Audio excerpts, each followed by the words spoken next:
നമസ്കാരം, തേടേ ന്യൂസിലേക്ക് സ്വാഗതം. തമിഴ് സിനിമാ ലോകത്ത് വലിയ ചർച്ചയായി മാറിക്കൊണ്ടിരിക്കുകയാണ് സൂര്യനായകനായ കറുപ്പ് സിനിമയെ ചുറ്റിപ്പറ്റിയുള്ള വിവാദങ്ങൾ. ചിത്രത്തിലെ ഒരു ഡയലോഗാണ് ഇപ്പോൾ സമൂഹ മാധ്യമങ്ങളിലും സിനിമാ ലോകത്തും ചർച്ചയാകുന്നത്. ഇളയരാജ കോപ്പിറൈറ്റ് വാങ്ങും എന്ന തരത്തിലുള്ള സംഭാഷണം സിനിമയിൽ ഉൾപ്പെടുത്തിയതിനെതിരെയാണ് പ്രതിഷേധം ഉയർന്നിട്ടുള്ളത്.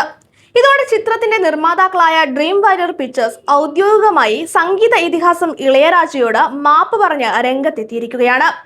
RJ ബാലാജി സംവിധാനം ചെയ്ത കറുപ്പ് ഒരു ആക്ഷൻ കോർട്ട് റൂം ഡ്രാമയായാണ് പ്രേക്ഷകർക്ക് മുന്നിലെത്തിയത്. സൂര്യയും തൃഷ കൃഷ്ണനും ഏറെ കാലത്തിനു ശേഷം ഒന്നിച്ചെത്തിയ ചിത്രം തിയേറ്ററുകളിൽ മികച്ച പ്രതികരണമാണ് നേടുന്നത്. 13 വർഷത്തിനു ശേഷം സൂര്യയ്ക്ക് ലഭിക്കുന്ന വലിയ തിയേറ്റർ വിജയമായാണ് സിനിമയെ വിലയിരുത്തുന്നത്. മലയാളി താരങ്ങളായ ഇന്ദ്രൻ, സ്വാസിക എന്നിവരും ചിത്രത്തിൽ പ്രധാന കഥാപാത്രങ്ങളെ അവതരിപ്പിക്കുന്നുണ്ട്.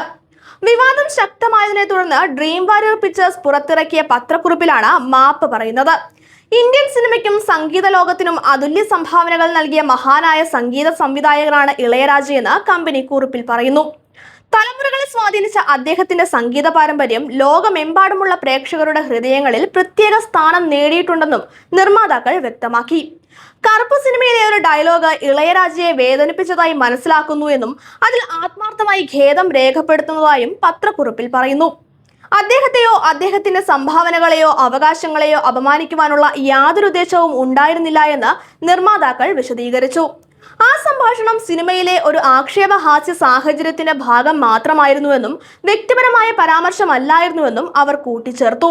ഇളയരാജയുടെ വികാരങ്ങളെ അതിയായ ബഹുമാനത്തോടെയാണ് കാണുന്നതെന്ന് വ്യക്തമാക്കിയ നിർമ്മാതാക്കൾ വിവാദമായ ഭാഗം സിനിമയുടെ ഭാവി പതിപ്പുകളിൽ നിന്നും പ്രദർശനങ്ങളിൽ നിന്നും നീക്കം ചെയ്യുകയോ ആവശ്യമായ മാറ്റങ്ങൾ വരുത്തുകയോ ചെയ്യുമെന്നും അറിയിച്ചു.